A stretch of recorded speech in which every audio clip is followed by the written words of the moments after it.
Hi everyone, welcome to my channel. In this video we are going to learn 3.3 The Road Not Taken. This is a poem by Robert Frost, and in this video we are going to learn it. So before that I request you to like, share and subscribe my channel.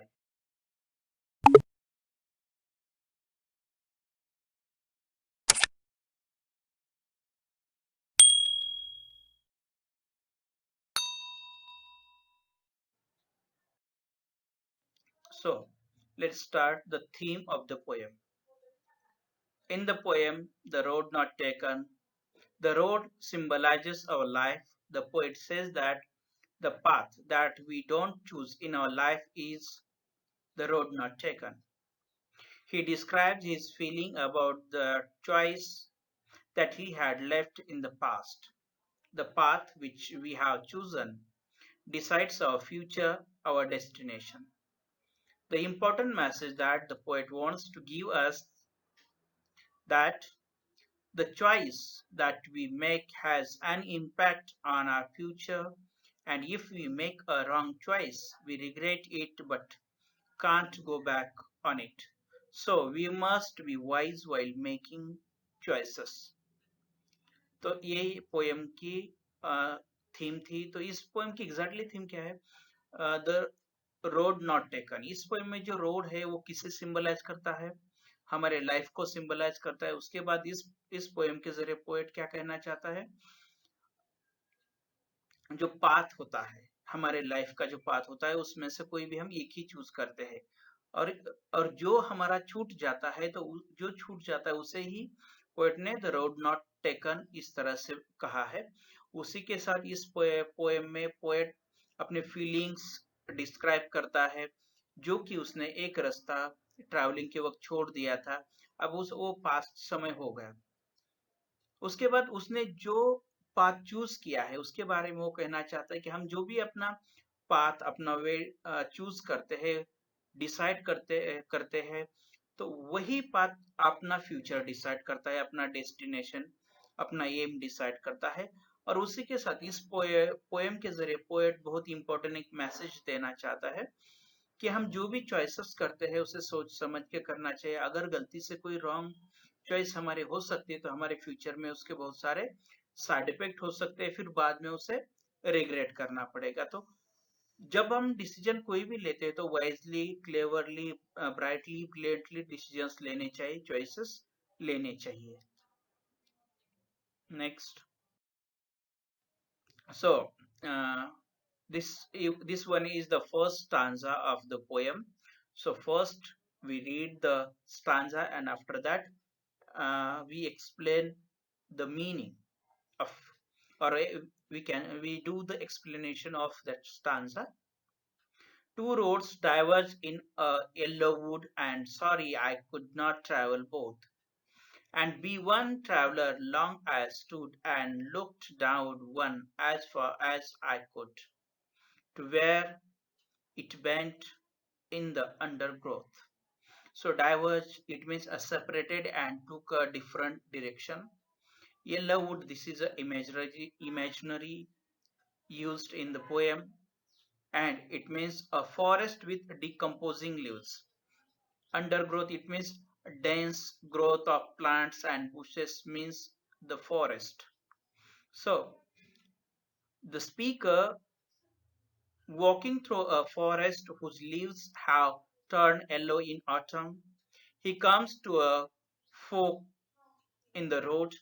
The speaker, regretting that he is unable to travel by both roads, since he is, after all, just one person, stand at the fork in the road for a long time and tries to see where one of the path leads. However, the speaker can't see very far because the forest is dense and the road is not straight. तो इस first stanza में poet क्या कहना चाहता है? Poet ही इस poem का speaker है, और वो इसमें क्या कहता है कि वो एक जंगल से ऐसे गुजर रहा है, जा रहा है, और जैसे आगे बढ़ता है तो उसे एक डायवर्जन दिखाई देता है। उसके बाद वो वहां पे क्या देखता है कि जो पूरा जंगल है पूरी तरह से येलो दिख रहा है, क्योंकि ये ऑटम सीजन है, उसके लिए जो लीव्स है कुछ ड्राई हो चुके हैं, उसके लिए वो येलो दिख रहे हैं। और जब भी जैसे जैसे आगे बढ़ता है तो वो एक फोक पे डाइवर्जन पे पहुंच जाता है रोड के। फिर वहां पे वो थोड़ा रिग्रेट करता है कि वो एक अकेला ही आदमी है और दोनों रोड पे कैसे ट्रैवल कर सकता है। तो वहां पे वो कुछ देर के लिए वेट करता है, स्टैंड करता है और बहुत देर सोचता है कि कौन सा रोड उसने चूज करना चाहिए। तो हर एक रोड को वो बहुत डीपली माइन्यूटली ऑब्जर्व करता है, देखता है कौन सा रोड कहाँ तक जाता है और कहाँ पे टर्न होता है, क्योंकि वो जो रोड था वो बहुत कुछ स्ट्रेट नहीं था। तो जहां तक उसकी आंखें पहुंचती है वहां तक वो रोड को पूरी तरह से ऑब्जर्व कर लेता है। और उसके बाद पोएट कहता है कि ये जो जंगल है इतना डेंस है कि उसे कुछ दूर तक का दिखाई भी नहीं देता। और दूसरी बात यह है कि जंगल के जो रास्ते हैं वो भी स्ट्रेट नहीं है। इस तरह से फर्स्ट स्टांजा हम देख सकते हैं। नेक्स्ट देखो। Then took the other as just as fair, and having perhaps the better claim, because it was grassy and wanted wear. Though as for that, the passing there had owned them really about the same. A fair it means as good as the other one. Claim it means better option. Grassy it means unused. And wanted where this phrase is used for had not been used. So let's see the explanation of this stanza. The speaker takes the other path, judging it to be just as good a choice as the first, and supposing that it may even be the better option for of two, since it is grassy and looks less worn than the other path. Though now that the speaker has actually walked on the second road, he thinks that in reality the two roads must have been more or less equally worn in. तो इस stanza में poet क्या कहना चाहता है? The speaker takes the other road, उसके बाद poet क्या कहता है, उसमें से एक पाथ चूज करता है और जज ये भी जज करता है कि दोनों रोड अगर देखा जाए तो दोनों भी गुड है, दोनों भी अच्छे हैं, लेकिन उसमें से उसे किसी एक को ही चूज करना है। फिर उसके बाद उसे लगता है कि शायद दूसरा जो रोड चूज करना होगा वो उसके लिए बेटर ऑप्शन हो सकता है, तो वो सेकंड रोड चूज करता है। और वो जो रोड है ग्रासी दिख रहा है और ऐसे है कि looks less worn than the other path, means जो बाकी दूसरा जो पहला जो रोड है उससे उसका यूज कम हुआ है ऐसे उसे लगता है, तो वो सेकंड रोड चूज करता है। और सेकंड रोड क्यों चूज करता है? तो उसे लगता है कि reality the two roads must have been more or less equal वर्न इन। उसे लगता है कि ये जो दो रोड है वो दोनों शायद थोड़े थोड़े कम या ज्यादा वर्न इन हो सकते हैं या इक्वल हो सकते हैं, उसके लिए वो सेकंड रोड को चूज करता है ट्रैवल करने के लिए। नेक्स्ट देखो। And both the morning equally lay in leaves, not step had trodden back. Oh, I kept the first for another day, at knowing how way leads to the way. I doubted if I should ever come back. Trodden it means walked over, and the explanation is there. Reinforcing this statement, the speaker recalls that both roads were covered in leaves, which had not yet been turned black by foot traffic.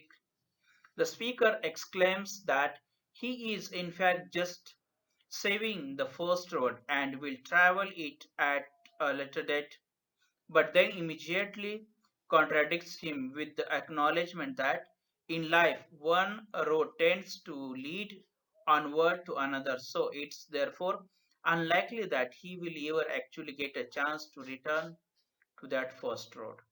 तो इस stanza में poet क्या कहता है, वही statement को री करता है और क्या कहता है कि ये जो दो रोड्स थे वो दोनों भी रोड पूरी तरह से लीव्स से कवर हो चुके थे। और वो जो रोड है पूरी तरह से ब्लैक, कुछ उसमें से एक रोड था बहुत ब्लैक, थोड़ा सा ब्लैक था, दूसरा नहीं था। क्यों? क्योंकि उस रास्ते पे ट्रैफिक ही ज्यादा नहीं, लोग ज्यादा उसका यूज करते नहीं चलने के लिए। तो उसके लिए उस पे जो लीव्स है बस लीव्स ही दिखाई दे रहे हैं।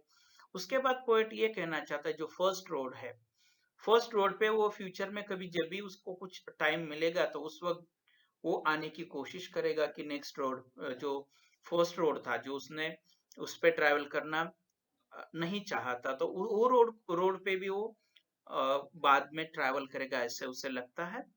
फिर उसके बाद वो ये कहता है कि जो हमारी लाइफ है, हमारी लाइफ इसी तरह होती है।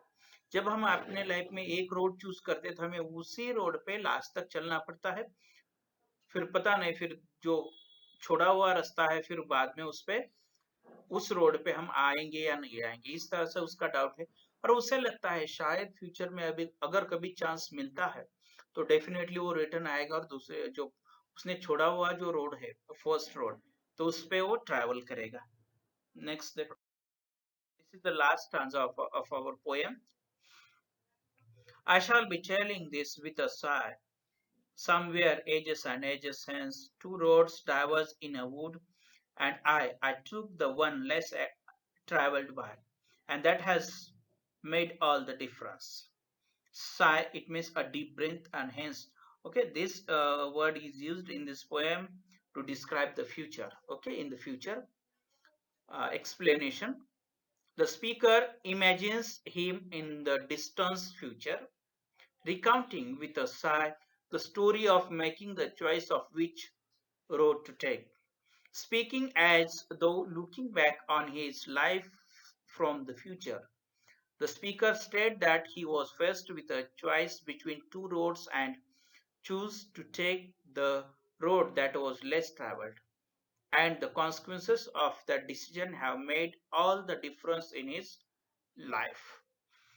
So, इस स्टांजा में पोएट क्या कहना चाहता है, ये लास्ट स्टांजा है और इसमें पोएट कहता है वो खुद को इमेजिन करता है कि फ्यूचर में इमेजिन करता है और बहुत सारे उसके लाइफ की जो मूवमेंट्स होते हैं, इवेंट है, कुछ पल है, उसे रिकाउंट करने की कोशिश करता है।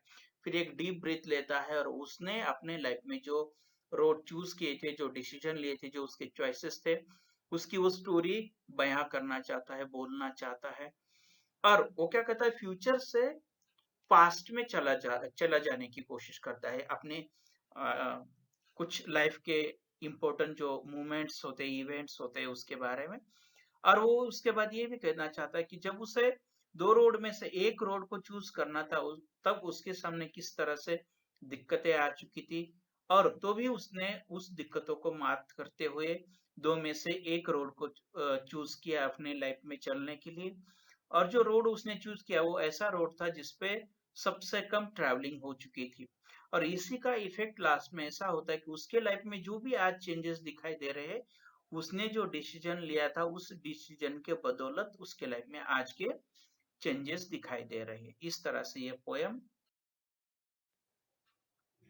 Thank you guys, thank you for watching my video. If you like it, please like, share and subscribe to the channel. Once again, thank you very much.